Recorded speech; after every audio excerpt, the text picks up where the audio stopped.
Madam Chair, I move the Board of Education convene an executive session pursuant to CRS 24-6-402, paren 4, paren B, legal advice, board to conference with an attorney for the purpose of receiving legal advice on specific matters.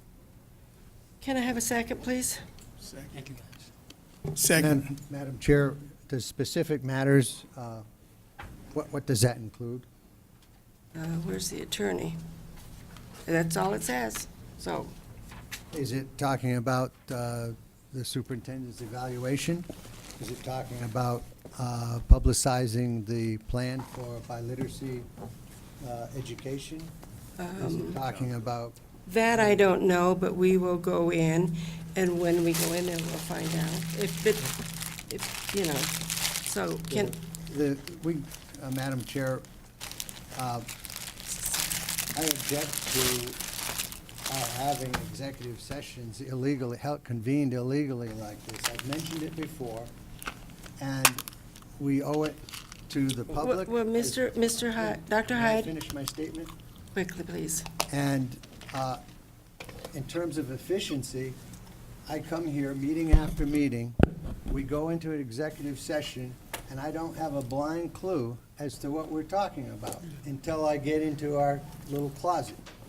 And then we ramble on about a lot of different things. And one, there's no way for me to prepare adequately for the executive session when I don't even know what we're going to be talking about. Okay, go ahead, Jonathan. My understanding, tonight on your board's agenda, you have a decision to make on the Kim Charter application. I have worked with staff on multiple resolutions for your consideration, and I don't know if your mic's on. I understand that the board has several questions of law about the charter process, and your decision that you need to make tonight, and about how the resolutions may be finalized. So my understanding is that's the purpose of the executive session, and I don't have anything else on the agenda So to can report to he, you tonight. does he have to go in if he does, if he objects, can he stay out? Since he objects about going in?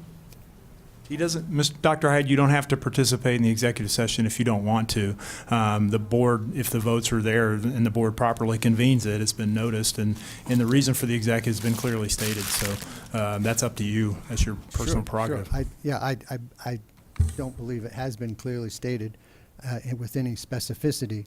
And I also would like to point out that a second issue besides the first one is that I think we have to be more diligent in making the distinction between when we're receiving legal counsel or legal advice and when a person is giving his or her personal opinion who happens to be an attorney.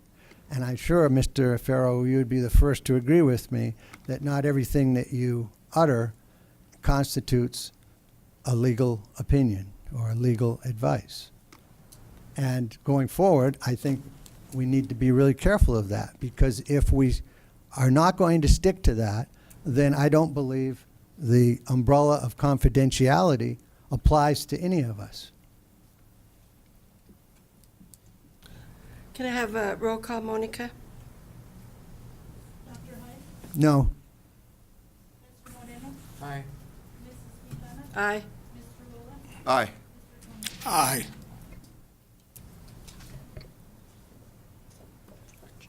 Motion to go into exec at 10 after 5.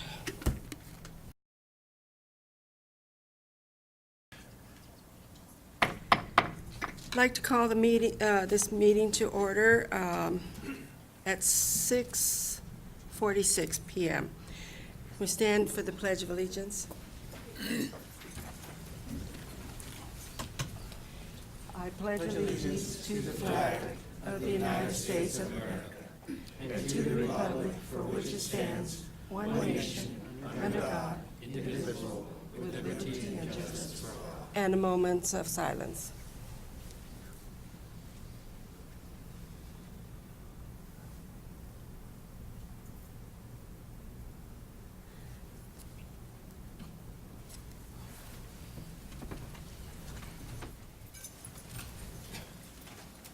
May I have roll call, Monica? Dr. Hyde, Here. Here. Mr. Moreno, Here. Mrs. Quintana, Here. Mr. Rolla, Here. Mr. Thomas. Here. May I have a motion to approve the minutes for October 23rd, 2018? Madam Chair, I move to approve the meeting minutes of October 23rd, 2018. Can I have discussion? Second. A second, sorry.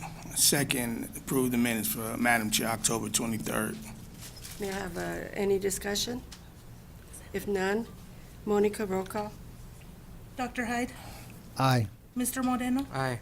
Mrs. Quintana, Aye. Mr. Rolla, Aye. Mr. Thomas. Aye. May I have a motion for the approval of the minutes on October 25th, 2018? Madam Chair, I move to approve the meeting minutes of October 25th, 2018. Can I have a second? Second. Roll call. Discussion. None? Roll call. Dr. Hyde, Aye. Mr. Moreno, Aye. Mrs. Quintana, Aye. Mr. Rolla, Aye. Mr. Thomas. Aye. I'd like to have a motion for the minutes of November 2nd, 2018. Madam Chair, I move to approve the meeting minutes of November 2nd, 2018. Can I have a second? Second. Discussion? Seeing none, roll call. Dr. Hyde, Aye. Mr. Moreno, Aye. Mrs. Quintana, Aye. Mr. Rolla, Aye. Mr. Thomas. Aye. I'd like to have a motion for the approval of the agenda. May I have a motion? Madam Chair, I move to approve the meeting agenda. May I have a second? Second. Any discussion? Seeing none, Monica, roll call. Dr. Hyde, Aye. Mr. Moreno, Aye. Mrs. Quintana, Aye. Mr. Rolla, Aye. Mr. Thomas. Aye. Next, we'll move on to recognitions and celebrations. So, Yes, Dr. Madam Abrego. Chair, we do have one from Lester Arnold High School. Lester Arnold High School students touch the future by teaching first graders way cool science, team building, and public library usage. 100 DuPont Elementary first graders visited Lester Arnold High School for a day of team building, way cool science experiments, and to learn how the Anything Public Library works. Lester Arnold High School students from Mrs. O'Connor's class taught the first graders some cool science in the greenhouse, including parts of plants and insects and their growth cycles. Let's hear more from Principal Sandos. Good evening. Thank you, guys. We're so excited about this. I have two of the most amazing students in the world. Unfortunately, four of them have to work tonight. But this partnership with DuPont actually started 4 years ago in this very room on our very first meeting as principals. Turned out that Mrs. Pat Almeida and I sat at the same chair, and we started talking about what would be cool if we could have some high school kids to come and work over at DuPont with the little kids in first grade. So we started this 4 years ago, and it's just evolved into an amazing thing. Right now, as you know, we have Pathways to Teaching, which some of our students go to DuPont a couple of days a week and learn how to be teachers, and they're teaching them to read and to write and to manipulate math. So we love that we started with this little program of bringing them over and teaching them to work well together as a team, and we know how important that is. But being a science guy, being able to teach little kids science, these guys will tell you that if you want to learn something, teach it, especially to first graders, which thank you, DuPont. Why?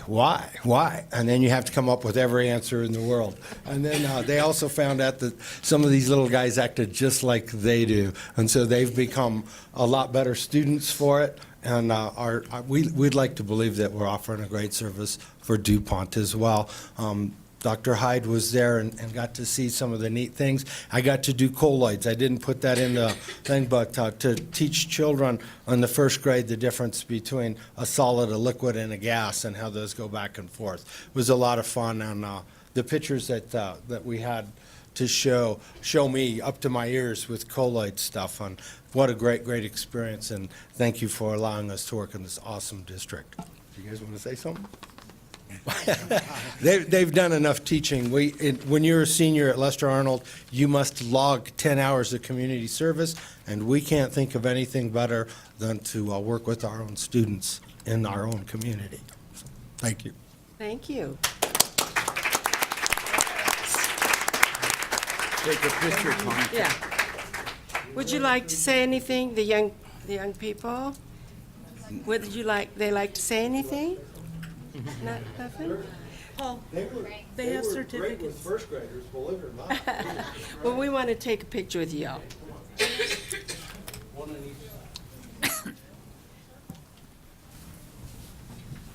John, I can't get it to open. Oh, just on a side note, my secretary brought me an archive of stuff from Lester Arnold from 1972. And in 1972, we were hooked up with Buckley Air National Guard. And it was one of the first years that Lester Arnold existed, and we were doing much the same thing. The And, first one. It's nice to know that our vision that we had from the great Lester Arnold, super school board president, part-time school board superintendent, and that we're on the same track, so.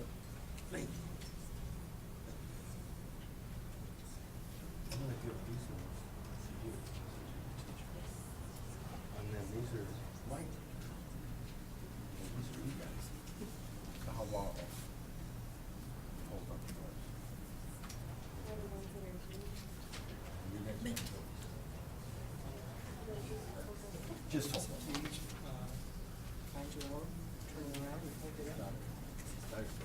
Tengo dos más. Pero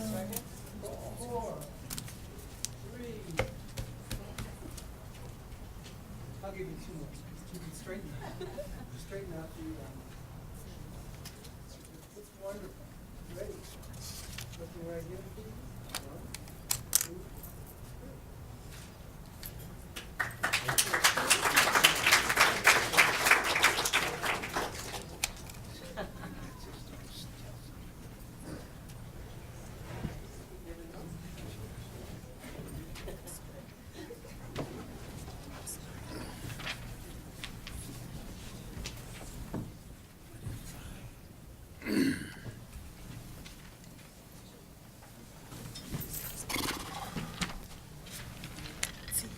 Thank you.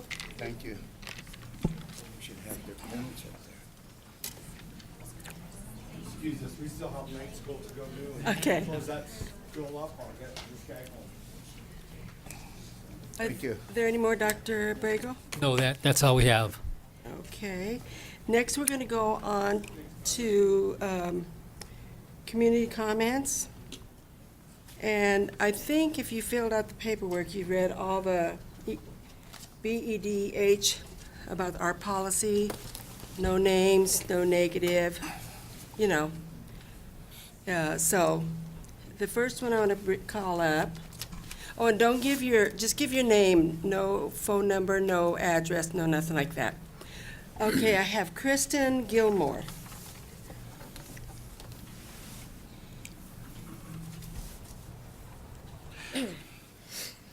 Kristen Gilmore, I'm the Kearney Middle School PE teacher. I debated on presenting tonight. By the way, if I get, I'm already kind of getting a little worked up.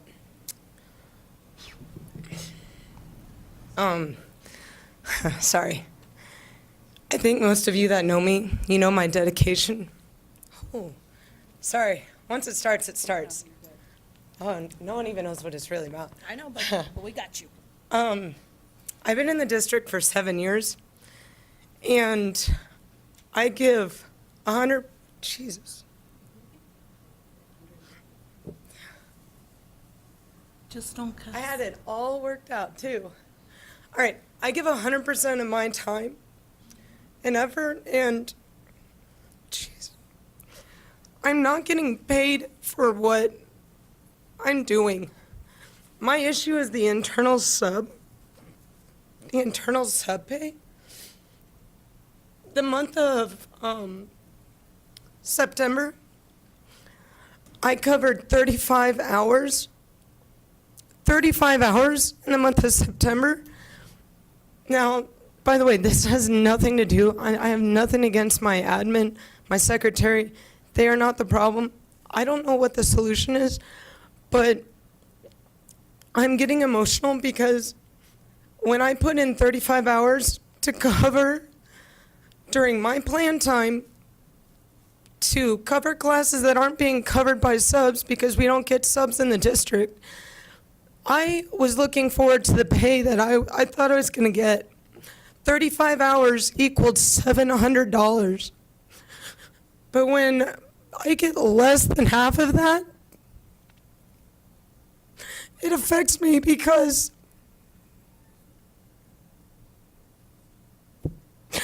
I work not only my teaching job, I'm an athletic coach, I do after-school clubs, I'm in the Army National Guard, and this year I picked up a third part-time job just to get by. And I'm not even frivolous with my money. Last month I was struggling to get by. And when I got my notice, all those annoying bank reminders like, this is how much money I've left in the month to get by. My very first thought wasn't, how am I going to feed myself?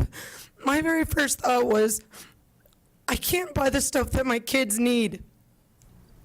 I do so much for my students. This is so embarrassing.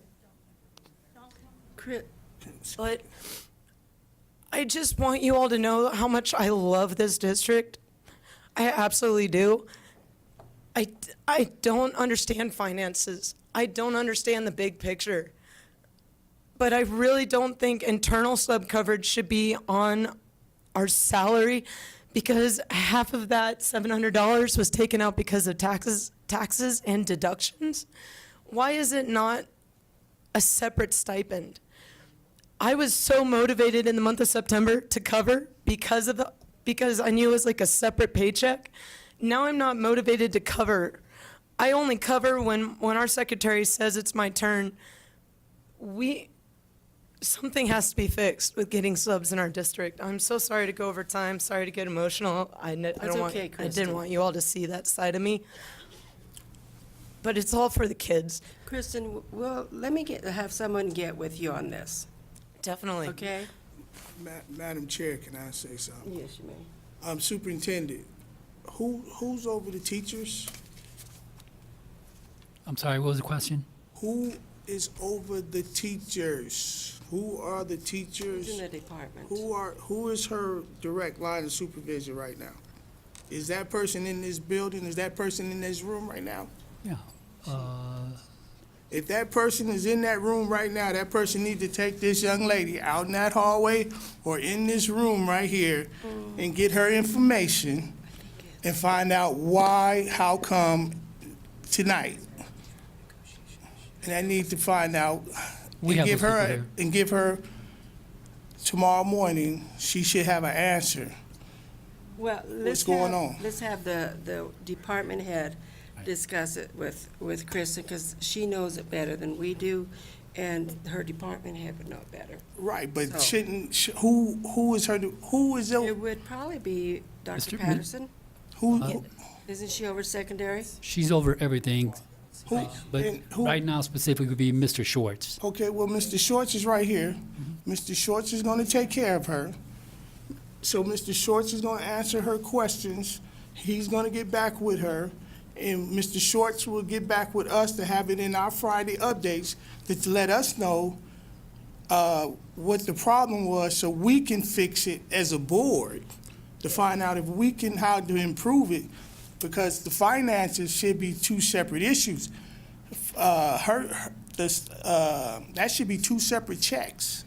But it might be something in the contract language that specifies, and it's, that's why we have to have you, But it might have. Barb and Matt talk it over. Right. But even if it's in the contract, Department of Revenue, contracts, finances, it was state, taxes, it was state.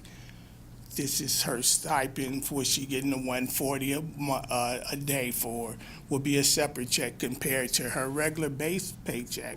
Will have two different separate checks as far as her, what she's getting.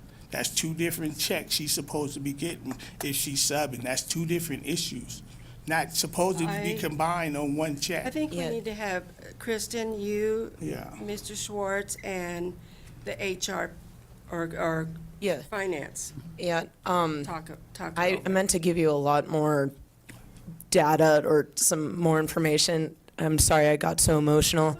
Okay. Yeah, it's a solution I hope gets fixed for the next school year. If it's not an immediate fix, I completely understand because, again, I don't know big picture. I don't know how everything operates. But I think there can be a solution, and I definitely And appreciate the talk it over with consideration. them, and if it's something within your contract language, too, that's something you could bring up when you all go into negotiations, too, so. But definitely, if we don't want to break the law, so, No, of course not. Thank you. thank you.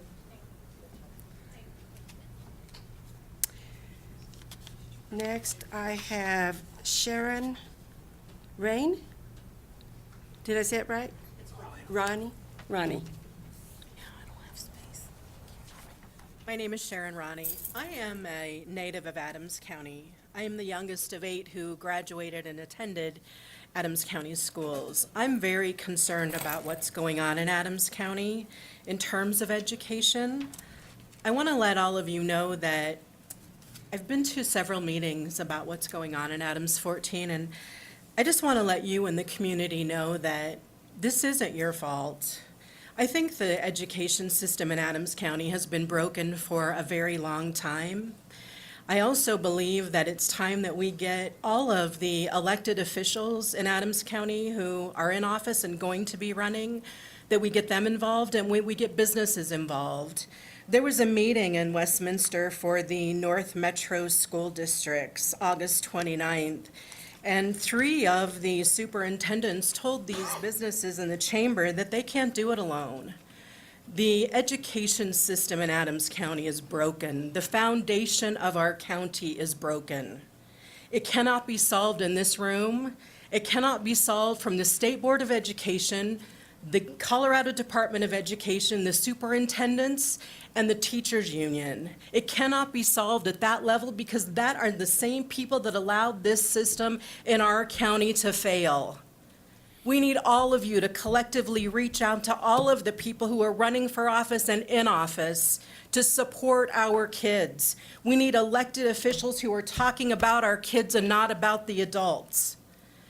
I want to thank you for this service, especially you, Mr. Moreno, for stepping up, for joining this fight, and it's far too long that this has been going on in all of these little silos in all of our school districts. We can't afford to let a school district that's failing in this county to pick up this school district. This county needs a hero. They need someone to bring everyone together to bring this county up. Businesses need to invest in our kids to fill the gap that has been allowed to happen in our education system. I'm behind you. In my part-time job, I am the chair of the Adams County Democratic Latino Initiative. We are looking for people to run for office to represent our kids. And we welcome all of you into the initiative to solve this problem in the county. Thank you. Thank you, Sharon. Next, I have Deborah Figueroa. Good evening, Deborah Figueroa, a teacher at Kearney Middle School. I'm committed educator for parents and teachers. We have a campaign of community postcards, and they're for all of the board members. And what I'm going to ask, if I can, is just read one and then give the rest to you. So Dave Rolla, I'm sorry, this is for one board member. We are more than test scores. Lester Arnold is made up of more than classrooms. As students, we want our voices heard. Put our community first. This is from the Lester Arnold High School Student Council. Commerce City, another board member. This is for another board member. Commerce City students are not for sale. Choice is not equity, choice is privilege. This is from a colleague. Another board members, all students deserve the least restrictive environment in their own neighborhood schools. This is from a student at Lester Arnold High School. Another one, we need to work with people that care, commit, and enjoy the profession. Please support our students and community. No to charter. Last one. Public education is fair and open to all, and this is from another student at one of the high schools. So with your permission, can I deliver the rest? And there are more. Thank you. Thank you. And they're not all the same, there are more. Thank you. Next, I have Wayne Scott.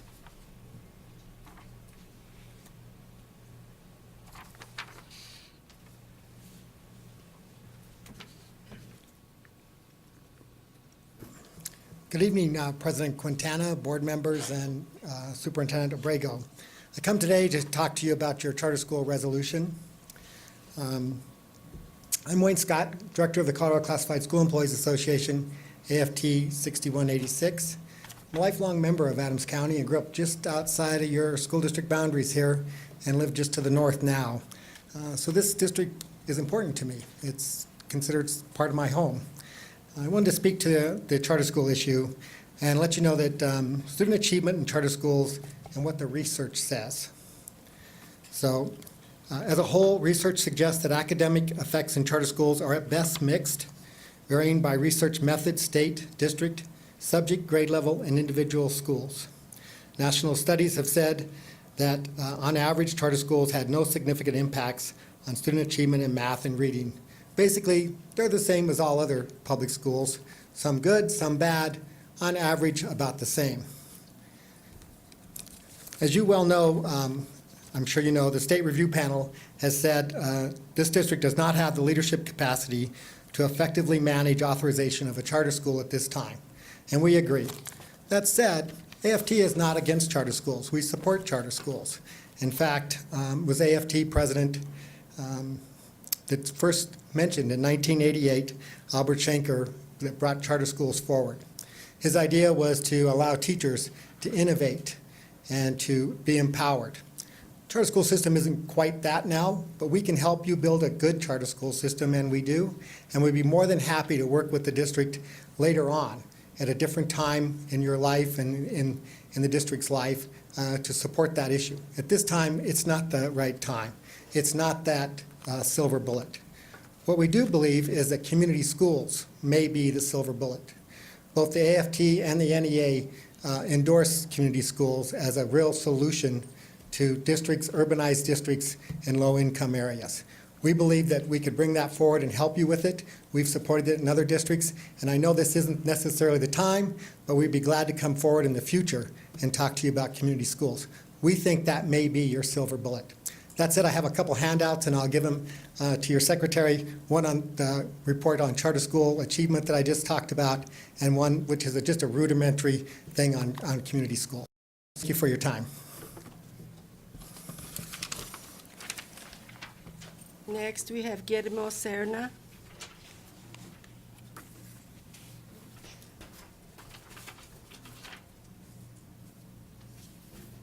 Three minutes, Guillermo Serna.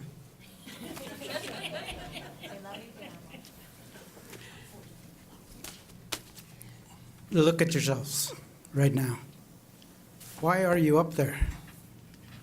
Our kids, not charter schools, not state school board, but our kids. You're going to have a lot of decisions to make here pretty soon. The stress level is high. As far as charters, you shouldn't be making that decision right now.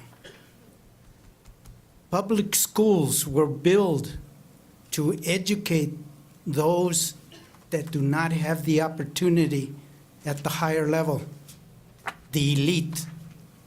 They don't have that. That's our struggle.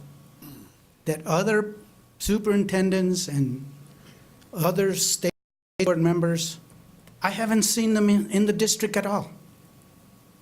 When this nation was created with the 13 colonies, that was one of their biggest problems, is how do we reach and how do we get productivity of the poor people that were coming to this nation? And that was just in the colonies. But they cared. They taught, they taught, they taught. They made mistakes, but they kept forward. They didn't quit on public education. You shouldn't either. If you give up on this district in perspective to charter schools or anything else, and letting the state board determine what this district needs, you're making a bigger mistake right now in perspective to what this community needs. The state board does not have command of curriculum. You do. The superintendent is 50% of implementation. You make the decisions. Take it back and discuss it. Bring the community opportunity to vote on choices on what the community wants, not what you want. You're sitting there to make a decision, but with the input of the community. Put an election time to this.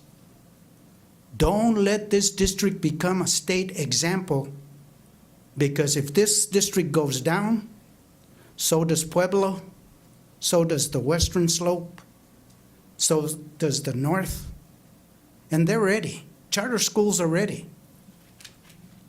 Take a look at the news tonight, and you might be surprised. It's not what we want. It's what our kids need for their future. We are in a different perspective when it comes to technology and how our kids need to be there. They are our workforce. Take a look. Our kids, okay? Oh, they're graduating now, but 1 out of 5 are really the only ones that are going to colleges. That's what the state board is there for, to demand from the state and the governor to bring solutions to the problems that we have now, not just here in this district, but state. And one more thing, if I may. Who's going to pay for changes that the state wants completed? Thank you. And there's a lot more, but you never give me enough time. Thank you. Thank you.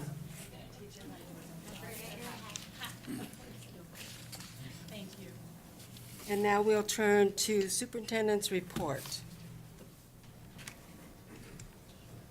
Madam Chair, under superintendent reports, we have 3 presentations. We have the Alsop Elementary presentation, Alsop Elementary Architect presentation, and Safety and Security presentation. We'll begin with the Alsop Elementary presentation by our principal. I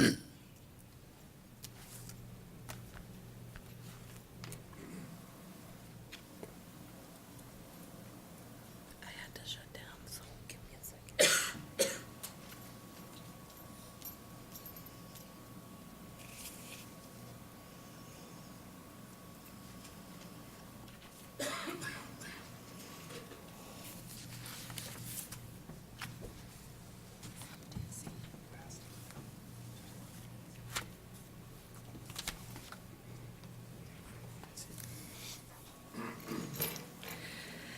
Good evening, Board President Quintana, distinguished members of the board, Adams and Adams 14 community. My name is Dawn Menard, and I'm the proud principal of Alsop Elementary. I'm here tonight to update you all around a few of some of the great things that are happening at Alsop. And I'm going to start by saying that over the last 5 years, I served as Alsop's assistant principal under the leadership of Michael Abdale. In this time, our teachers and students worked tirelessly to make gains in both achievement and growth scores across math, literacy, and English language acquisition. We achieved this through a focus on the workshop instructional model, strong language development, and building relationships with our students to better understand their needs. Moreover, because of this, at the beginning of this school year, we were able to celebrate our successes as ALSUP moved to a green performing school. Although ALSUP is a performing school, we still have a lot of work to accomplish. And as the principal of ALSUP this year, I'm committed to continue to build on the strengths of our teachers and our students and support ALSUP in reaching our highest potential.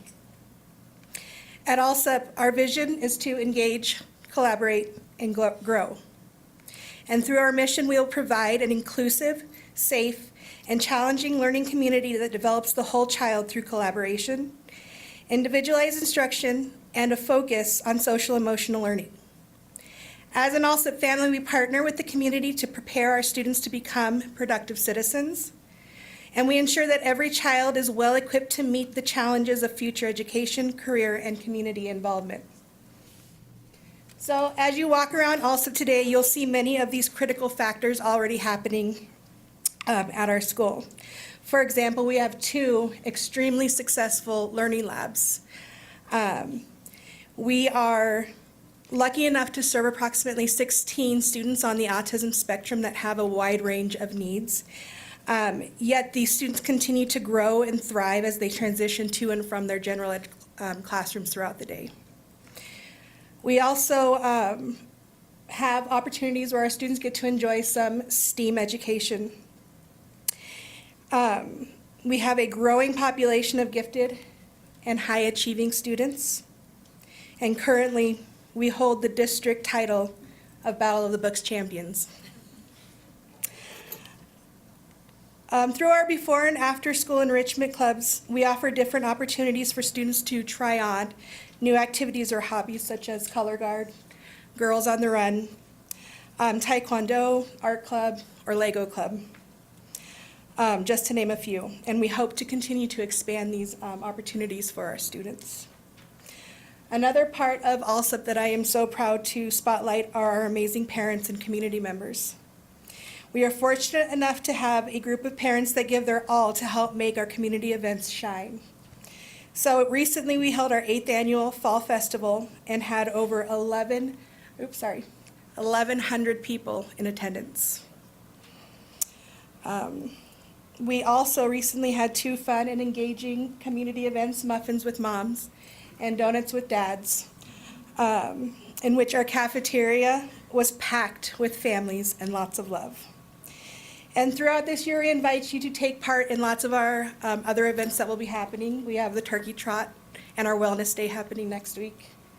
And then as the year continues, we'll have our family nights for literacy and math. So last year, our school was awarded the Best Grant. This is an exciting time for our students and community as we look to these programs and events currently in place and think about how to make them better with our vision for a new building. We are excited to see our dreams and visions of large and collaborative 21st century classrooms, a cafeteria and gymnasium large enough to accommodate all of our students and their families comfortably, maker spaces for STEAM education, sensory rooms to meet the needs of our special education students, a parent resource room, and most importantly, a building that is safe and secure for our students come to life. So with that said, I'm excited to continue the work through this BEST grant process with our team that we have here at Adams 14 and our Owners Reps Cooperative Strategies, and soon begin the process of design with our architect company, RB+B. With their help, I know we will build a beautiful campus that supports the students and community of ALSUP in continuing to excel. Thank you. Thank you.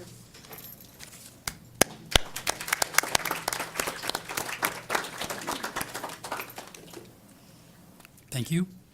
Our second presentation will be ALSUP Elementary Architect Presentation.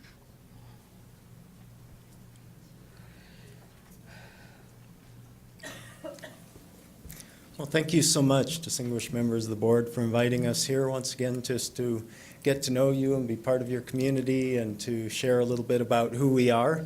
We are RB+B Architects. We've been in business for 65 years. On the next slide, we have just a few numbers of the things that our firm has done over the years, but the long and short of it is, for the 27 years that I've been a part of the firm, K-12 education design has been the majority of the work that we've produced, and that's because we're fulfilled in doing that and really enjoy doing great things with communities. My name's David Kress. I'll be a principal in charge of this project, involved throughout the design process, and just look forward to getting to know each one of you. My name is Josh McGarvey, and I'm the proposed project manager for this, which means that I'll be the day-to-day contact.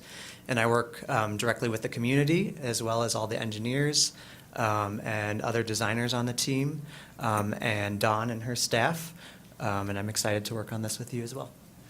And we brought in Amy Yurko of Brain Spaces. She's nationally and internationally known for her school planning. She'll be here to lead some visioning charrettes with you and the community, just to gather information and ideas and just help bring this project to life. And then Lupita Carbajal Nystrom is our community liaison. She'll be available as required, just to make sure that there's a clear and effective exchange of ideas back and forth as we go through the design process. So we've got a diagram that just shows in broad terms our organization for the project. Obviously, the board would be the center of that effort, followed by cooperative strategies and Sean Milner and his team in that next circle. And then it sounds like a design advisory group is already in the process of being put together. And then beyond that, we absolutely want to engage with the community and then some special focus groups for different areas of the building, just to get a lot of input. We like to have that just as much information and involvement from the stakeholders as we can get. We think that creates an effective and good project at the end of the day. We're also developing the schedule right now, and right now we have a design schedule of about 1 year, but we're looking to refine that once a general contractor is on board, and we're hoping that that, in terms of schedule, happens sooner than later, so that we can collaborate with them throughout the whole process. So this is just a proposal for the schedule. It'll change as we begin to develop with that contractor. So I just wanted to talk real briefly about our engagement plan. We have a process in our firm that we're bringing to the table for the also new school. And really we want engagement and we want community activity and input throughout the entire process. So visioning, design, and construction, we're going to be offering times for the community and for the board and the design advisory group all to give input. So during visioning, this is a picture from that Falls Festival that Don was just talking about. We were already able to get some fun ideas from the kids that night. They were able to sketch some ideas and write down some ideas that night. We have some awesome things like water slides that they wanted, but I don't think we'll get it in there, but fun ideas like that are just inspiring for us to see. But we're also going to have visioning workshops, and that's when Amy Yurko, our visioning specialist, is going to come in and lead those sessions just to develop the vision for that new school. And we're also, this new school is going to be a sustainable school, so it's either going to be a LEED Gold school or adhere to the Colorado High Performance School system because of the BEST grant that's required, and we're excited to bring on sustainable concepts into the new design. During design, we're going to bring lots of options to the table throughout the entire process, and we want to hear from the community and make sure that what we're designing is what the community wants, not what we want. We're going to have those focus groups that David was talking about, which is really just breakdown groups for the special needs within each department. So we'll have a PE breakdown group, a music one, a special needs one, an admin area, circulation. All of those will have their own focus groups. And then, of course, community open houses to get buy-in and excitement throughout the community as the design takes shape. And then finally, during construction, this is really exciting for the whole community to see the design come to life. And so we're going to be providing visuals and narratives as needed. We're going to be giving tours. We love giving tours to the students. It's a great opportunity to bring students from the Allsup School or even the high school in town to learn about what architects and contractors do. So we love to give those tours. We're also there to make sure that you're getting the best bang for your buck. So we're monitoring the prices that the contractors are giving us. And we have the expertise to know when it's in line or not. And then we do a post-occupancy evaluation. So we're making sure that what we promised is actually getting delivered and that it's operating as promised. So again, we look forward to the possibility of working with you and engaging with your community. We understand that there are possibly additional schools coming online in the future, and we want to make sure that this is really a flagship project that you can look to for some standards as you design new schools in the district. And just again want to state our passion for what we do and desire to work with people. If you've got a few minutes, we just have a few images of some past projects that we've done that just show a little flavor of the work we do. Each one is absolutely customized to the client, to the district that we're working with, but you can see some commonalities in the way we use color and daylighting and just create some really special spaces for that education to happen.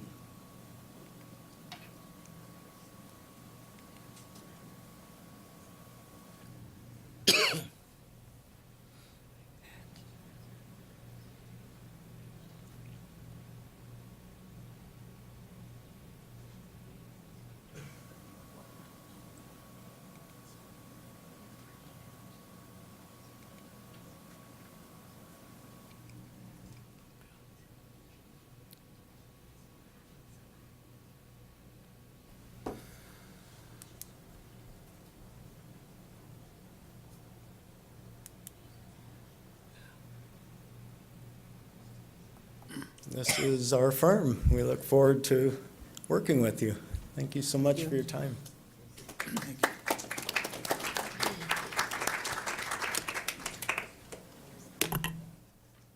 We do have one more presentation. Our third presentation is the safety and security presentation.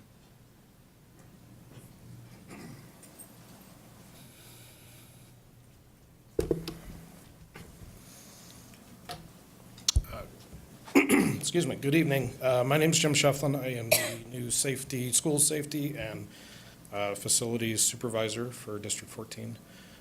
So I wanted to begin by, I apologize. I wanted to begin by saying thank you for the opportunity to be here. Today is my 11th day at work, so I also appreciate you breaking me in a very appropriate way. So I was asked to come and speak before you and kind of give you some observations and some information that I've gathered in the last 11 days and kind of where we're going as far as the security of the district. Security, one thing that I want to stress is security is a marathon and it's not a sprint. And it's really about being vigilant and being methodical and being intelligent in the way that we design security to make sure that all our kids and all of our staff are safe every day. So some of the things that I have observed would be camera systems are one of the major concerns that I hear from most administrative staff. We've got multiple systems in multiple buildings, and some of them haven't been maintained, and it's difficult to maintain multiple systems with a different skill set for each of them. And we're also having access problems with making sure that the right people have access to those. A lot of that comes to confidentiality. We got to make sure that the right people have access for the right reasons. Another thing that I have observed is kind of an access control problem that we have for all the buildings. Since security has never, from my understanding, really been a centralized function of the district, it's been kind of up to each school to kind of be on their own little island, come up with their own process. So that's something that we propose to fix. But it's very simple, as simple as making district employees and students wear ID cards that they're issued, locking doors and making sure that there is single points of entry, and if there are multiple points of entry, making sure that those are manned and observed. The other issue with access control would be a visitor check-in process. There's a lot of technology out there that I'll talk about later, but making sure that we know who is in our buildings and making sure that all of our kids and our staff are safe. It's concerning walking around some of the schools and you don't know who these people are because they're not wearing IDs, and then, you know, they're visitors and we're not sure if they're checked in or not. As far as staff, I mean, obviously you have a great staff here who's really committed to kids, and security is not necessarily the top of their, not what they think about on a day in and day out. That's why you've got me here. And so there's a lot of opportunity for training, a lot of opportunity for making sure the police are involved when they're supposed to be involved. What are the responsibilities for every staff member? Because obviously those roles change depending on what your job is. How we communicate with each other, the use of the radios that we have in the schools, how we have a structure when there is an incident, and what kind of incident command structure we do have. And then what are our campus monitor responsibilities? We have 8 campus monitors right now, so what is it that they are really supposed to do? And then the other thing that I think that we're challenged with is some policy and procedure as it relates to safety and security.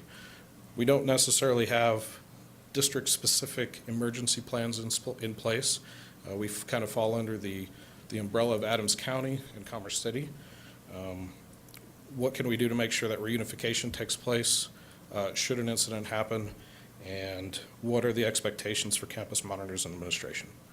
So with all that being said, kind of the plan of action I've come up with since my 11 days here really comes down to a lot of things that we can change that aren't going to be budget intensive, probably a lot of things that are no cost. So the first thing that I have started to schedule are vulnerability assessments for all district buildings, and that's done through Commerce City Police with the SROs that we already have on staff. And then looking at changing the access control to different buildings. And that's as simple as locking a door. We've already conducted a playground safety assessment. That was at no cost by the insurance carrier that we have. And those recommendations are being implemented by the operations staff through their budget already currently. We're in the process of drafting policy and procedure to make sure we address all the safety issues based on best practices, including all stakeholders, including local government, fire department, police department, deputies from the Adams County Sheriff's Office. Anybody that's got any kind of impact or anything that we can do, anybody that we can work with is who we're working with. And that includes reviewing any memos of understanding that we have currently in place to make sure that they meet the needs of the district, not just the needs of the outside entity. And then one of the final things is really trying to develop a training plan for staff members to make sure that everybody is on the same page, and should something happen, we all know what we're going to do, and we all know how we're going to manage that. So as far as any kind of additional budget items that we've talked about and considered, Commerce City Police will be assigning an additional school resource officer, hopefully effective in January, depending on their staffing. I'm actually sitting on the oral boards for that on Thursday, so that's exciting.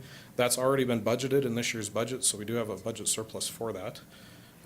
We have currently received a bid for a new camera system at the high school. We've got a budget of, my understanding, $250,000 for that.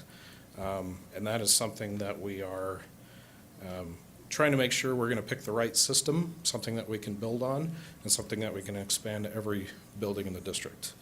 The other thing that I've started to look at is kind of visitor management software and emergency management software. There's a software out there called Raptor, which you take your ID and it goes through a scanner and it automatically checks against a sex offender database to make sure that we are managing the people that come in. And it also spits out a name tag with a photo ID from your ID and then information on who you are and where you're going. So those are all things that we have been exploring. We were approached by, I believe it's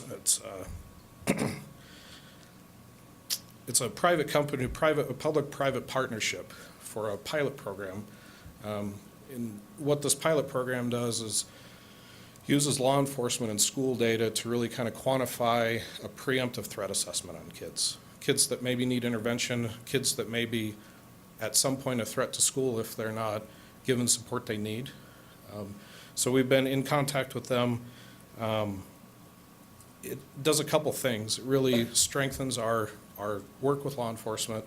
It provides physical security ideas for each of our schools. It also provides opportunities for grants through the state to pay for some of those physical security upgrades. And it also, they have vendor sponsors that work with this program or have agreed to sponsor this program who are willing to offer significant discounts for anything that we were to need and were to be able to budget in. So the only other thing I wanted to stress is that we just saw a great presentation from the architects for the new school also. That's an exciting time for this community. And I would just encourage the board to make sure that we have a security or a safety presence at that table. Obviously, we're not building a prison, but we need to figure out how we can build a high security and incorporate high achievement into that. 'Cause at the end of the day, it's really about all of our kids and all of our staff going home safe. So that's all I had. Are there any? That would be it. Okay, thank you. Matt, Oh, God. could you, Wait, we have one question for you. just generally speaking, I mean, these all sound like interesting programs and so forth. Sure. But overall, can you give us kind of a benchmark of where the district is now? You know, like if you were to give us a report card, A, B, C, D, or something like that. You know, where are we now? And, I mean, obviously we want to get an A in all of these Right. areas, but how big a venture is this? You know, where are we now and how big an improvement do we need to make? So I think I would give us about a C. And the reason is a lot of security is changing culture and changing mindset. And up until now, and one of the things I've noticed in all the schools I've been into is that these schools, there's never been a kind of a centralized idea of security. So the schools have done a really good job kind of patchworking, okay, what do we need? What are some of the best practices that we can implement with the resources that we have? So some of the schools do a great job of visitor management, and some of the schools need some work and improvement. So really what I think the best, kind of where this is going and where I foresee this going is kind of a centralized approach, so that way anybody can walk into any school at Adams 14 and expect what they're going to get. Like I said, it's a marathon, it's not a sprint. So we do have a lot of work to do, but I think a lot of it is just kind of changing that culture, changing that mindset, and giving people the training they really need. So that way, when they're in that stressful situation, they revert back to that training that they got at the first of the year or they got after Christmas break to make sure that they do is what best that we can for what we need. Yeah, thank you. And I'm sorry, I didn't catch your name at the outset. Could you tell me your name? Sure, it's Jim Shefflin. Okay, thank you. Thank you. Okay, thank you.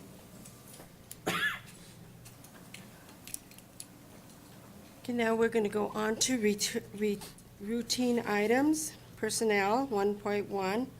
May I have a motion for superintendent's recommendation on personnel actions? Madam Chair, I move approval of item 1.1, Superintendent's Recommendation, Personnel Actions. May I have a Second. discussion? Seeing none. Monica, roll call. Dr. Hyde? Aye. Mr. Moreno? Aye. Mrs. Quintana? Aye. Mr. Rolla? Aye. Mr. Thomas? Aye.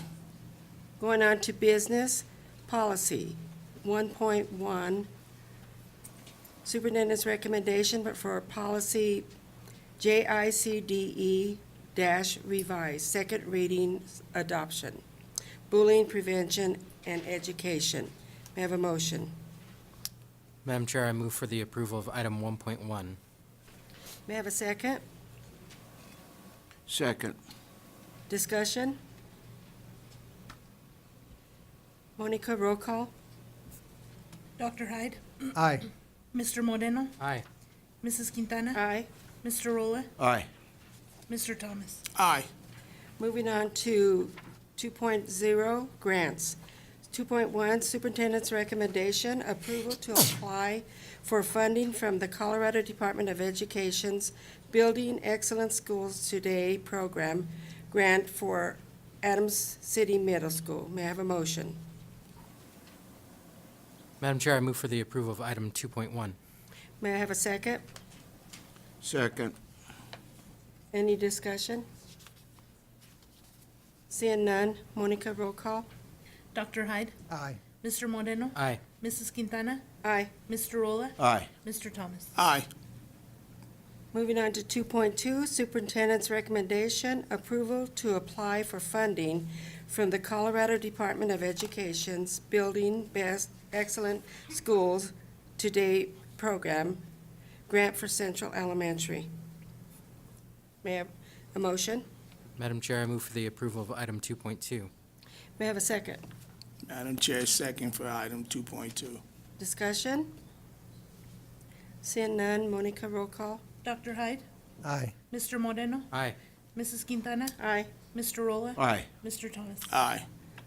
2.3, superintendent's recommendation, approval to accept funds from the Colorado Department of Education expelled at-risk student grant. May I have a motion? Madam Chair, I move for the approval of item 2.3. May I have a second? Second. Discussion?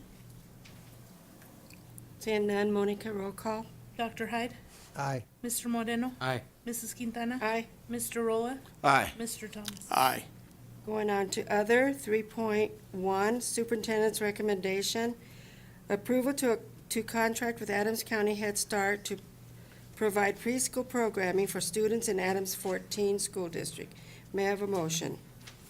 Madam Chair, I move for the approval of item 3.1. May I have a second? Madam Chair, second. Discussion? Seeing none, Monica, roll call. Dr. Hyde? Aye. Mr. Moreno? Aye. Mrs. Quintana? Aye. Mr. Rolla? Aye. Mr. Thomas? Aye. 3.2, superintendent's recommendation, approval to amend contract with Little Giants Preschool to provide preschool programming for students in Adams 14 School District. May I have a motion? Madam Chair, I move for the approval of item 3.2. I have a second?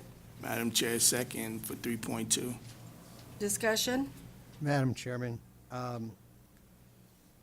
in the recommendation, it asks for an increase or amendment to the contract to $138,600. And that, I assume, is an increase from what number? Do we have that information? Dr. I believe at the bottom it states for the 3 additional students, Is it, for so a total of 44. it's going to cost $138,000 for 3 more students? No, I don't think, let me see who we have the preschool director here. Can you please come and elaborate on that?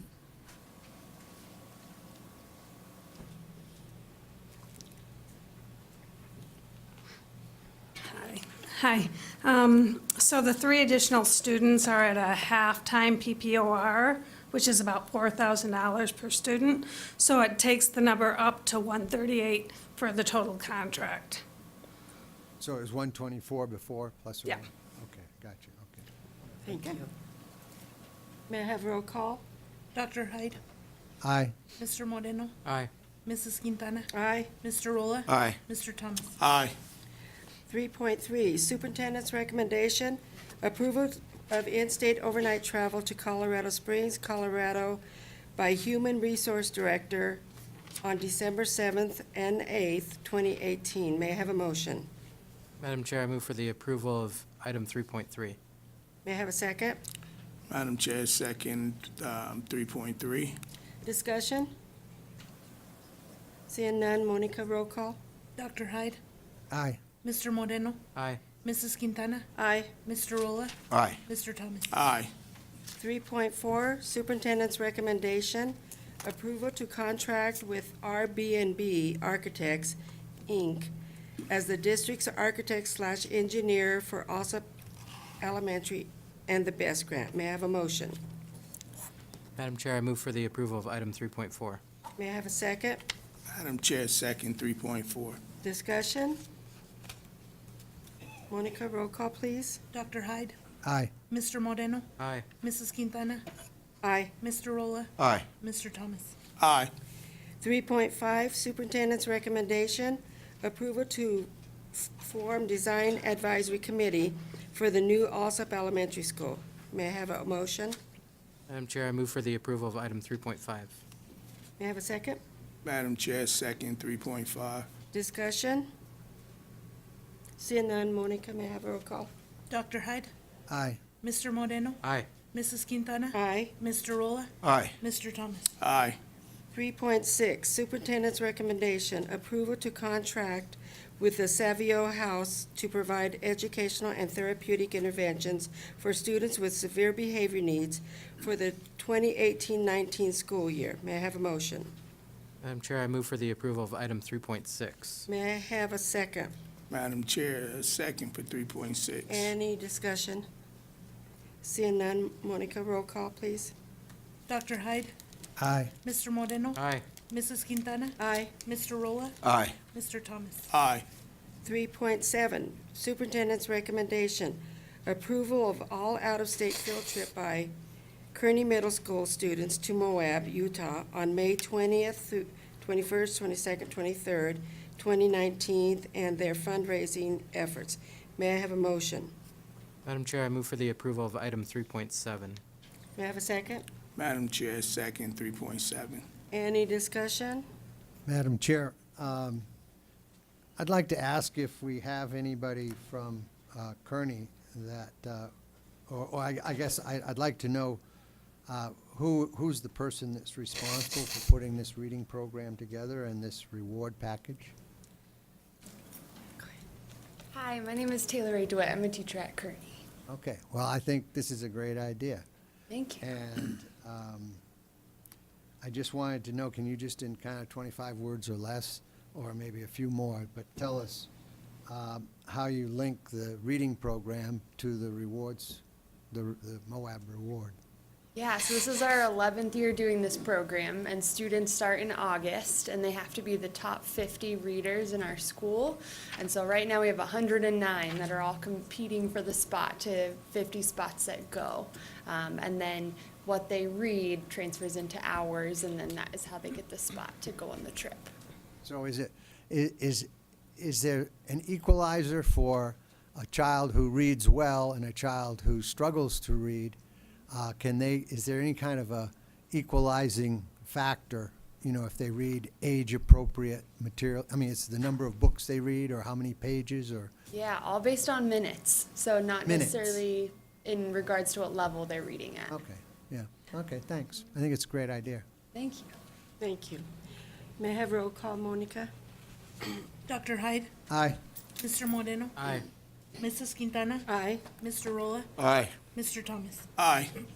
3.8, Superintendent's recommendation, approval for in-state overnight travel to Colorado Springs, Colorado to attend the 2018 conference, Courage to Risk, for a group of 8 employees of Adams 14. May I have a motion? Madam Chair, I move for the approval of item 3.8. May I have a second? Madam Chair, approved it at 3.8. Any discussion? Madam Chair, it says that 8 employees, and I actually give the names. I'd be curious to know how many of those 8 are classroom teachers? Dr. Abrego, do you know? I believe, I don't see very many classroom teachers there. It looks like our central office staff or individuals not in the classroom. This is the Student Services Department.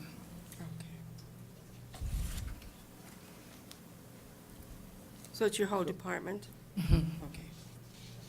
So do you have a plan for, this is becoming a perennial issue of sending staff people to conferences, and then we don't have any way to disseminate what has been learned by those staff people to the people in the classrooms who have to use it with their students and so forth. So, and in the last year, we actually asked to have a dissemination plan put forth because it doesn't make much sense to send people to conferences if there's no way for them to share that information with the teachers who are actually going to be held responsible for using those new skills with the kids. And so, do you have a plan for disseminating this among the classroom teachers? Yes, we do. We'll be using it to train staffing chairs that represent each one of our buildings, and then the staff and the coordinators will be out in the schools training the special ed staff. And is that done within the school day? You know, I understand that we have a constraint of 7.5-hour contract, and a lot of training has become optional or voluntary because of the contract, which prevents us from insisting that teachers participate in a lot of the training. So how do we solve that problem? So the staffing chair meeting is held monthly, and the teachers that attend that meeting receive a stipend for attending after hours. Then we have regular special ed team meetings in all the buildings during the school day on a monthly or twice monthly basis, depending on the school. And does this request percolate up from the classroom teachers, or is this something that the district believes is in the best interests of the teachers and their children, their students? This is in the best interest of the development of special ed practices. For the central office team to get the professional development, it is the premier special ed conference in the state of Colorado. So it's a way for us to get our professional development to grow and train the staff here in the district. Okay, and has this been done in past years? Yes, sir. Okay. And Dr. Hyde, one of the things we do require is when you go on the overnight to come back and report to the board. And we reported last year to you. So, yeah. So, Thank you. Thank you. May I have roll call? Dr. Hyde? Aye. Mr. Moreno? Aye. Mrs. Quintana? Aye. Mr. Rolla? Aye. Mr. Thomas? Aye. 3.9, Superintendent's recommendation. Approval to contract with therapy travelers for the professional services of licensed school social workers. May I have a motion? Madam Chair, I move for the approval of item 3.9. May I have a second? Madam Chair, second 3.9. Discussion? Seeing none, Monica, may I have roll call? Dr. Hyde? Aye. Mr. Moreno? Aye. Mrs. Quintana? Aye. Mr. Rolla? Aye. Mr. Thomas? Aye. 3.10, Superintendent's recommendation. Approval to contract with therapy travelers for the professional services for licensed speech and language pathologists. Madam Chair, I move for the approval of item 3.10. May I have a second? Madam Chair, second 3.10. Discussion? Seeing none, Monica, roll call. Dr. Hyde? Aye. Mr. Moreno? Aye. Mrs. Quintana? Aye. Mr. Rolla? Aye. Mr. Thomas? Aye. 3.11, Superintendent's recommendation, approval to purchase Super Kids Reading Program from Zahner Blosser. May I have a motion? Madam Chair, I move for the approval of item 3.11. May I have a second? Madam Chair, second. Any discussion? Madam Chair, do we have someone who could answer some questions about this regarding, what have we been using or are we currently using at this point? And how will this enhance or supplement what we currently are using? Dr. Brago, do you have? I can start you off, and basically, part of our plan with the state board is that we reduce our students on read plans in order to help students read. I believe it was mentioned that we need to strengthen our phonics program. So this program, Super Kids, and the ones that follow will all improve the reading program at our K-2 levels. And then if, Jamie, you want to elaborate a little bit on that? Do you have additional questions? Otherwise, it's really a core curriculum that has intervention layered within it, and it has that intensive supports for phonics instruction, along with the other four core components of early literacy layered into it. This is one we were talking about a while back. Okay. That's correct. So this is not for all students, but just, It is for students in K through second K2. grade that are in the English literacy classes. okay, and so the current materials we have for those kids is considered substandard or? That's correct. It's not an approved curriculum for the READ Act, and it's not rigorous enough, and it has some of the elements that are missing, and therefore we need to supplement that and beef up the rigor that our students are exposed to. Is there going to be additional efforts that we need to make to comply with the READ Act? They're coming up in the next couple superintendent recommendations, Right. yes. I meant not tonight, but in the future. You know, later this year, next year. I don't. Is this a phased-in program that we have to blanket the district with? I guess I'm not sure if I understand your question. It's not mandated by them. We have a list of resources on the Colorado Department of Education's website that are approved resources. This is the only one that CDE has given us special permission to purchase using READ Act funding because of the effectiveness that it has had with the students the population of students that we serve, and it has been used in Colorado. And it's the only one that they would consider being an intervention added within it. So this would be the only one that it is approved from that list. Okay, and this is, so we're spending 170 grand, and this is going to cover roughly how many kids? All of the students in K2. All K2 K2 students, kids. yes. Okay, all right, thanks. Okay. Any Thank other you. questions? Okay, thank you. Roll call, Monica. Dr. Hyde? Aye.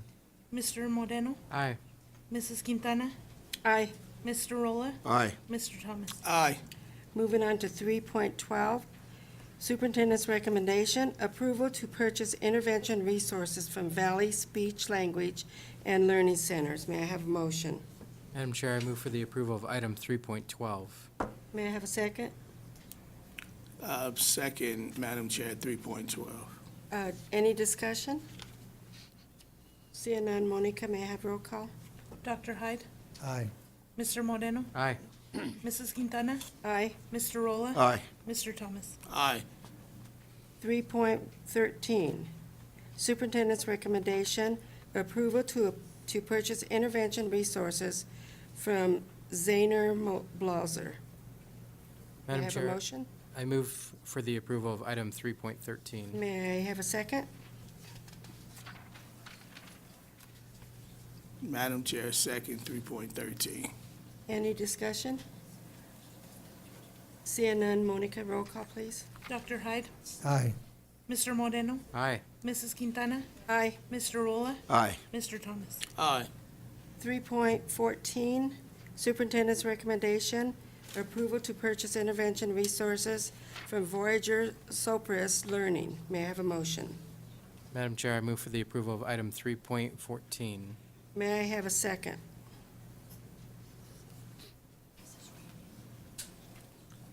Madam Chair, second, 3.14. Any discussion? Seeing none, Monica, roll call, please. Dr. Hyde? Aye. Mr. Moreno? Aye. Mrs. Quintana? Aye. Mr. Rolla? Aye. Mr. Thomas? Aye. Moving on to 3.15, Superintendent's recommendation, approval to purchase intervention resources from Collaborative Classroom. May I have a motion? Madam Chair, I move for the approval of item 3.15. May I have a second? Madam Chair, second, 3.15. Any discussion? Seeing none, may I have roll call? Dr. Hyde? Aye. Mr. Moreno? Aye. Mrs. Quintana? Aye. Mr. Rolla? Aye. Mr. Thomas? Aye. And we are going on to 4.0 resolution. 4.1 superintendent's recommendation. Resolution number 18-016, KIPP Commerce City Academy Charter Schools application. And I guess I would like to open it up to, for a vote on, to deny it. Can I have a motion? Madam Chair, I move that the board adopt the resolution entitled Resolution Denying a Charter School Application, KIPP Commerce City Academy. Can I have a second? Second. May I have any discussion? Madam Chair, I think that it's very hard to find an issue that's more important than this one, because it's not just about this particular charter school application, but it goes to a bigger issue of what we as a community want in terms of a school system. And I would like to share a few comments, because I think we can achieve what we want without resorting to charter schools. And I want to share this vision with you because last Thursday, I participated in a meeting with the Mapleton School District, and this was at the request of the DAC. I believe she was the chairperson of the DAC committee, and 5 of the DAC members attended, and this was not a dog and pony show. We spent 3.5 hours talking with the superintendent of Mapleton's public schools, as well as her 6 top lieutenants or deputies. And we talked about their history, their past, where they are now, where they're trying to go, and how they might be able to help us. And the reason I want to mention this is because this is a vision that I see as very possible for Adams 14 without resorting to charter schools. And I want to just give you, even though we spoke for 3.5 hours, I want to just highlight it in a couple of minutes. First of all, they are very similar to Adams 14 in terms of demographics. They have almost the same kind of number of students that are eligible for free and reduced lunch, the same number of students who are learning English as a second language, and the size of the district is very similar to ours. They have about 9,000 students, but 2,400 of those students are online. So the number of students that are actually attending in buildings is very similar to ours. It's about 1,100 less.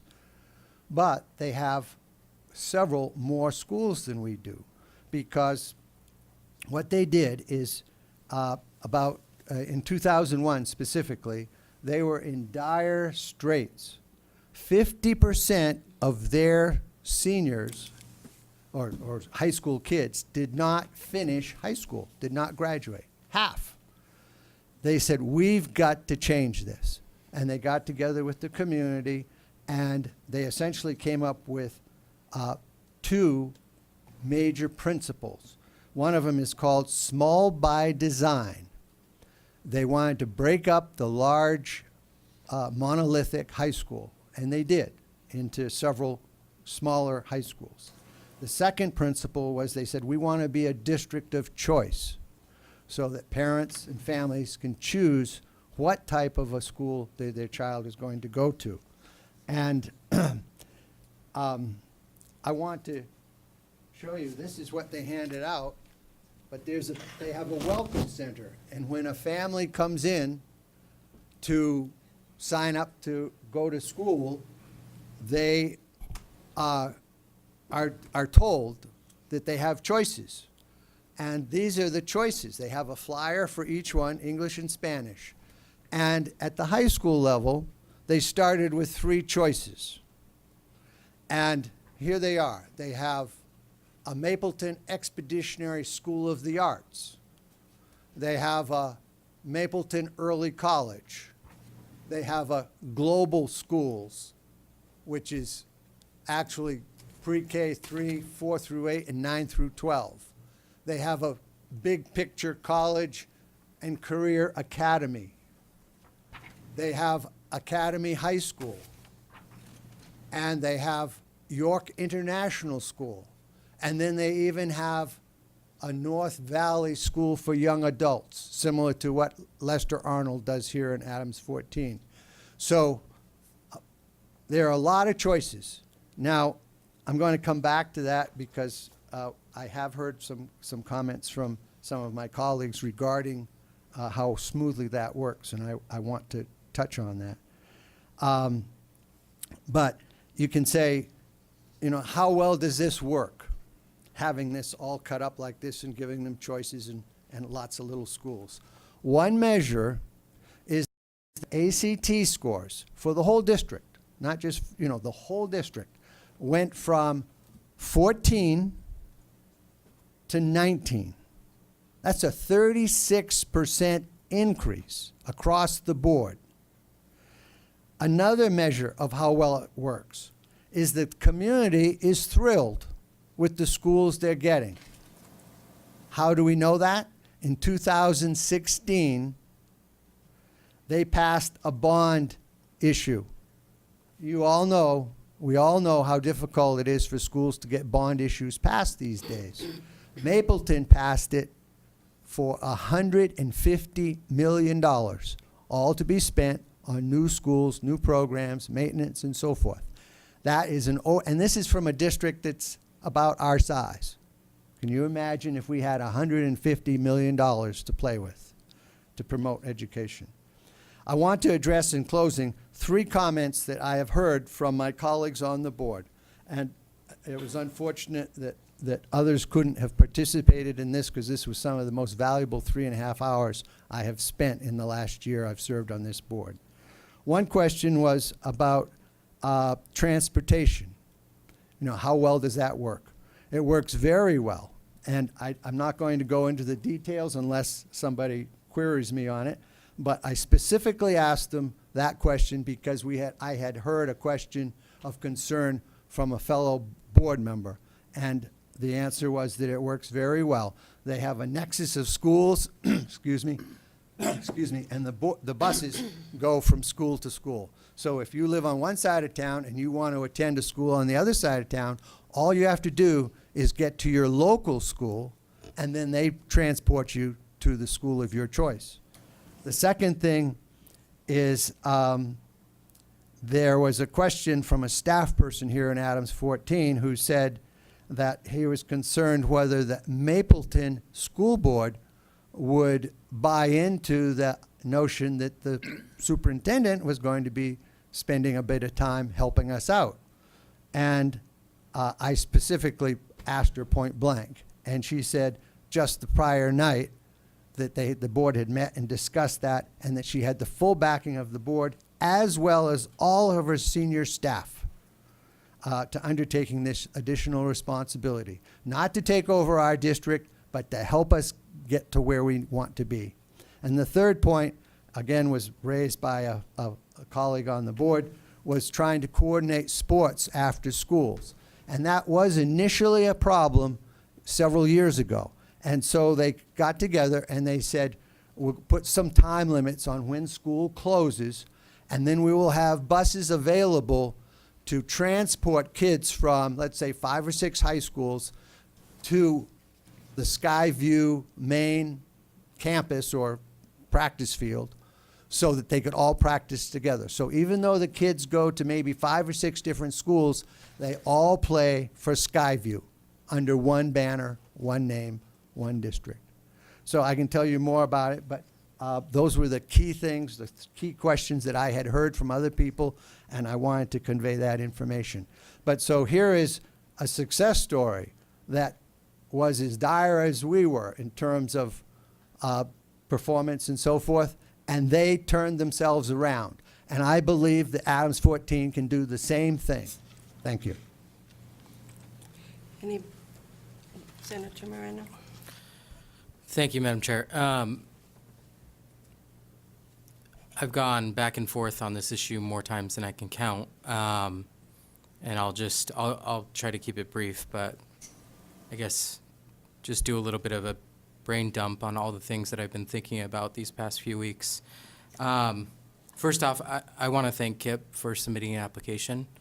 I admire that you want to create an option for our families. In reviewing the application and just having experienced Kip's reputation locally and nationally, not a fly-by-night charter network.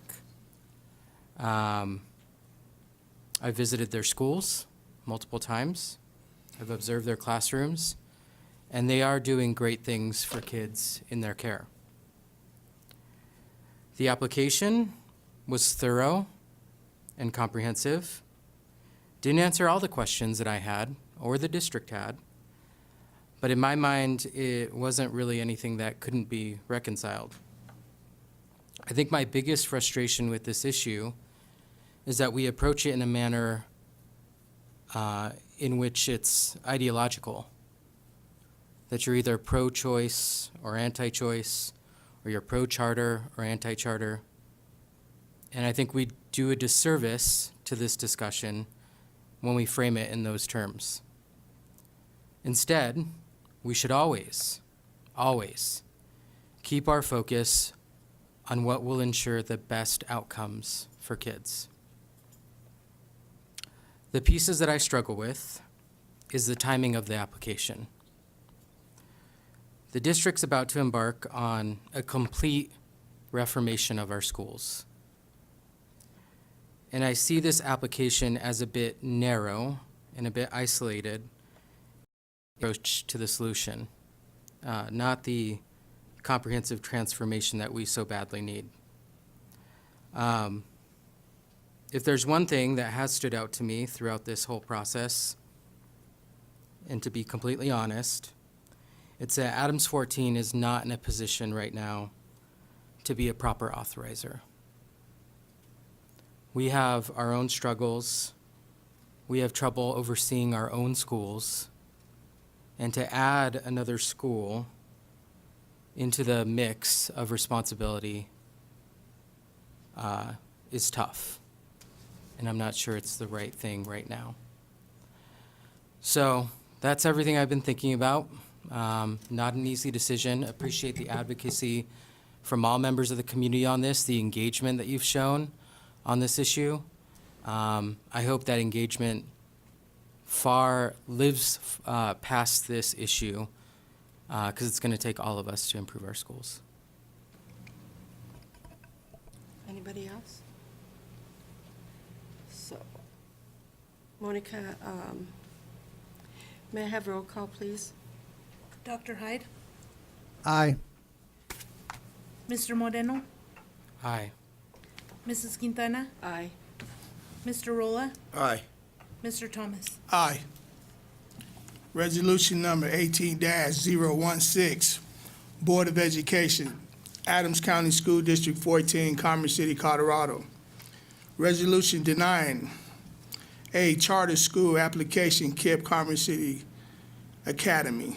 Whereas on July 12, 2018, the Board of Education of Adams County School District 14 received an application for consideration for charter school referred to as KIPP Commerce City Academy. The application of the school. Whereas on July 26, 2018, the Board of Education, through district staff, informed the applicant of any missing content in the application, and the applicant would provide reasonable opportunity to provide additional information. Whereas September of 2018, district applicant review team reviewed the applicant according to a public rubric. Whereas on September 18, 2018, after reasonable public notice, the Board of Education held a public hearing in which the applicant could provide information regarding the application to the community and interest parties. Whereas September 25, 2018, the applicant presented to the Board of Education and took questions for the board members in the public meeting. Whereas the district superintendent considered the district review and the other pieces of the evidence to determine whether the application is in the best interest of the students in the district and the community of Adams 14. Whereas on October 9, 2018, the superintendent presented his recommendation to deny the KIPP Commerce City Academy application to the Board of Education basis merits. Whereas on October 9, 2018, the District Accountability Advisory Committee, DAC, presented their recommendation to deny the application based on an independent review. Whereas on July 23, 2018, the board held a public hearing at which the public could voice their opinion regarding the KIPP Commerce City Academy applications, whereas the superintendent DAC recommendation in accordance with the requirements of CRS 22-30.5-107, and whereas the following reasonable public notice, the Board of Education has considered the application submitted by KIPP Commerce City Academy, the information provided by the applicant in requested submission and applicant interview, district staff review, the superintendent DAC recommendation, comments made at public hearings. Now, therefore, be it resolved by the Board of Education, Adams County School District 14, that KIPP Commerce City Academy charter application is not in the best interest of the pupils, the district, and the community, and therefore is denied for the following reasons. Go through that. That's good, right? Yeah. Does he need to do all that? No. We go through all that? Yes? Should we finish it? Go it all? You want me to do it? No, I got it. I can do it. I got it. Number one, the application did not demonstrate how KIPP Commerce City Academy will align with the district 3-year turnaround plan. Adams County School District 14 Pathway proposed an external management partner April 2007, revised June 2017, which is being implemented as approved and directed by the Colorado State Board of Education. In addition, the application did not address the following priorities areas identified in the district turnaround plan: improving and sustaining student growth and achievement across all schools, recruiting and development, retaining and sustaining leaders and teachers, highlighting community focus and student learning, engaging in all stakeholders, and customizing and targeting support to meet students' needs and closing opportunity gaps for learning. These priority areas apply to the district and all of its schools. The application does not provide sufficient evidence that KIPP Commerce City Academy will advance them. For example, the annual staff retention rate at the applicant's existing schools chartered by Denver Public School, DPS, is lower than the district retention rate, and the application did not explain how KIPP Commerce City Academy would have higher staff retention or recruit higher qualified staff despite using the same teacher recruitment selection process at its applicant's existing DPS schools. No salary scale was specific, and there was no recognition of the Adams 14 Classroom Teachers Association. Waiver of all board equal opportunity, non-discrimination, and personnel policies were requested, and applicants' replacement grievance process for staff is much more limited. Nor was there a comprehensive professional development plan detailing the number of professional development days, proposed schedule, and topics covered, and implement the educational plan and build the school culture prior to opening. Furthermore, the application did not explain how KIPP Commerce City Academy will serve those students who need more customized target support to address conduct and other barriers to learning. Data shows suspension and expulsion in applicants' existing schools greatly exceed those of other DPS schools. And the application suggests that KIPP Commerce City Academy expects to exit as many as 10% of the enrolled students in the first year of operation. The application also clearly identified research-based discipline procedure. In addition, the application sought a waiver of board policies on handling public concerns, and the replacement policy provides no decision-making standards. The applicant governing board is filled by Denver residents, and the applicant did not clearly specify the process by which new members residing in the district will be recruited. 2, the applicant did not provide sufficient evidence that KIPP Commerce City Academy would be economically sound and have the financial resources needed to meet student needs.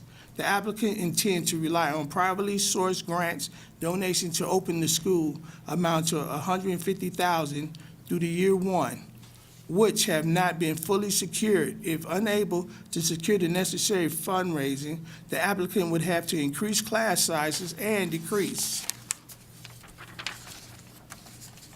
budget expenditures and supplies, technologies, and services.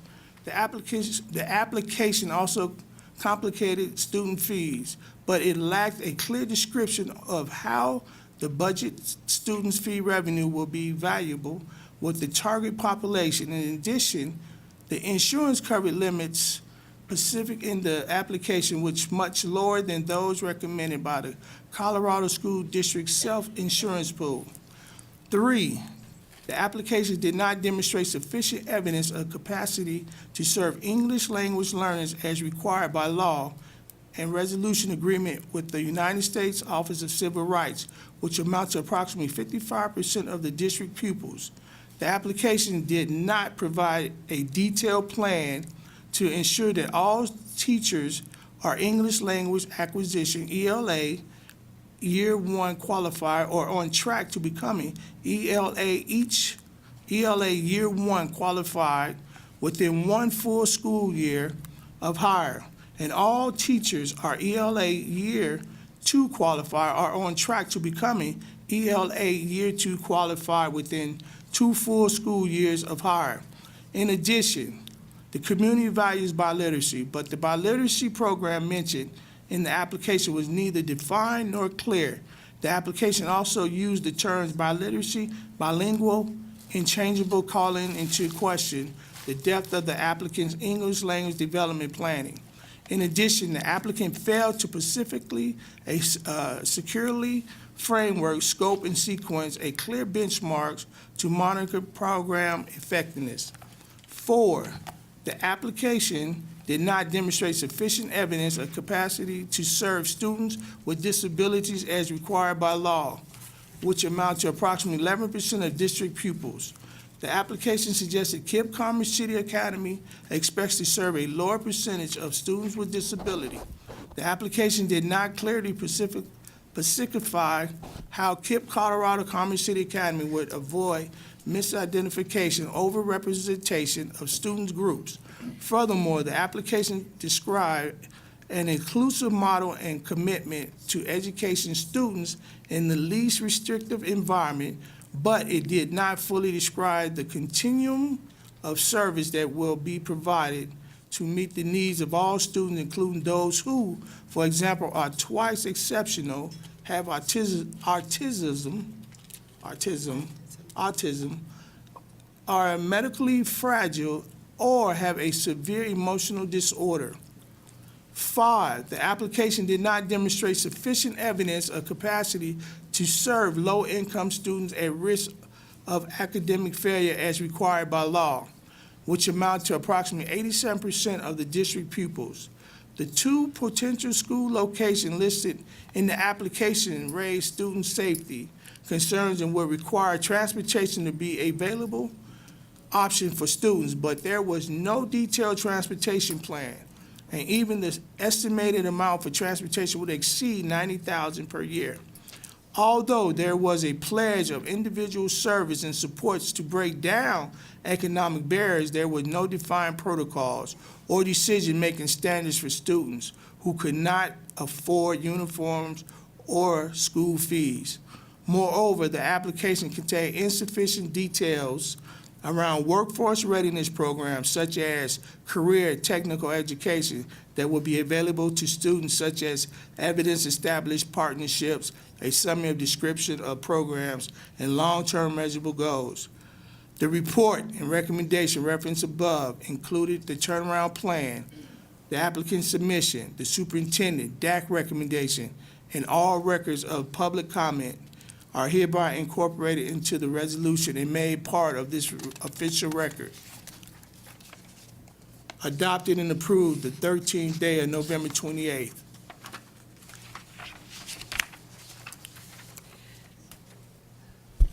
Thank you. And now we're going to go into communications. That's the end of our board meeting. But we'll go into communications, so. Dr. Abrego? I don't have anything today, just, I'm sorry, I said I don't have anything today. Okay. Anybody else? No? I will. Just like to say that I attended the boys' basketball game between Kearney and Adams City, and just like to say that it was a good turnout for our community, for both schools, and tell you what, that Kearney looked like a high school team, as big as they were. So, and my only complaint is, I don't understand what it takes for this district. They know when Kearney and Adams City play, they need to play at the high school. That Kearney gym did not have enough seating to sit the fans that were there. They played, I believe, 3 games. As soon as one game was over, the people had to leave, so if they wanted to stay and watch the older kids play, they couldn't because there was no room. I think Mr. Thomas and I went and stole the bucket to sit down, and Mr. Harvest there took one from one of the teachers there. So he, as we sat there and we watched the game, my other little disappointment is I don't understand these high school coaches. That big of a game, they should have been attending that game and see what they have coming up in the future. And this is when we talk about students leaving our community. A lot of those good athletes are leaving and going to the DPS schools. And why? Because I think our coaches don't show enough interest in them. I think other schools from DPS are showing interest and drawing them to that area. I mean, we've had the Adams City Middle School has been league champions in football, I believe, for 4 or 5 years. And when I saw them play this year, boy, once again, they were bigger than the team that ended up at the high school this year. And I think we have to start doing something if we're going to compete at these local schools. You know, and Dr. Hyde brought up Mapleton School District. Well, you know what? Mapleton School District goes and they recruit kids from the 7 high schools that they have. And they are, again, champs. You know, football, they were down. They went and recruited. Now they're one of the tough teams in the league. I don't know why we can't do that. I think that's something that we have to talk with our athletic director about and say, you know what, coaches should be at these middle school games and talking to those kids, make them feel wanted. The last thing I have to say is happy Thanksgiving. Next week, if we don't see you, just don't eat too much turkey because I don't want you to have to spend what money we pay you to buy a new wardrobe. So hopefully you have a good Thanksgiving. Madam Chair, I have one other comment. I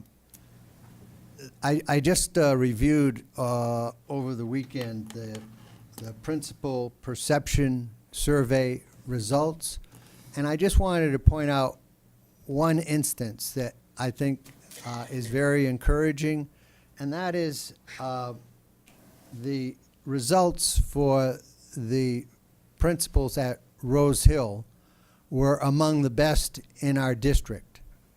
And so I think it's a wonderful, they deserve kudos for that, and particularly given the change that has occurred in 1 year's time, it's a wonderful thing for us to witness. Thank you. Mr. Thomas, nothing? Yes, attended also trunk or treat for the third year in a row, and it was outstanding. And also the community was there. It was a big event, and the principal, and she done a great job. So I want to give her kudos as always. And the architects, they was there as they said, but Senator Moreno showed up and ate a lot of my candy. So I must say that. Still eating it, yeah. I know. And also, the weather was bad, but we had, the architects came, I think, 2 weeks ago, and they had a presentation. So I just want to thank them again for coming out today. And also, too, we as a board need to work with the principal and also and make sure we get those advisory committees. And also, too, if, let everybody know that they doing a best grant for Adams City Middle School. So if you're not understanding that if ALSUP got a best grant, and you see what we trying to, how ALSUP is going along, let's try to get a advisory committee for Adams City Middle School, advisory committee for Central, work together and find out how are they getting these, what do we need to do as a team, and get these best grants as a community, because there's no taxes to you. It's coming from the state. So we need as a community to say, hey, we can do these type of things as one, and these are the things that we can do as a group effort. So I just want to thank everybody and thank also community. And I didn't see the one slide that you didn't have up where you had also on the old high school. So y'all didn't have that slide up, so I was disappointed at that one. But I just want to thank everybody for coming tonight, and happy Easter. Thank you. Thanksgiving. Easter. Yeah. Oh. I want to thank everybody for coming tonight. I know it was a difficult night, but we made it through one step at a time, and we're going to work together to get this job done. Thank you very much, and the meeting's adjourned. Good night, and have a happy Thanksgiving.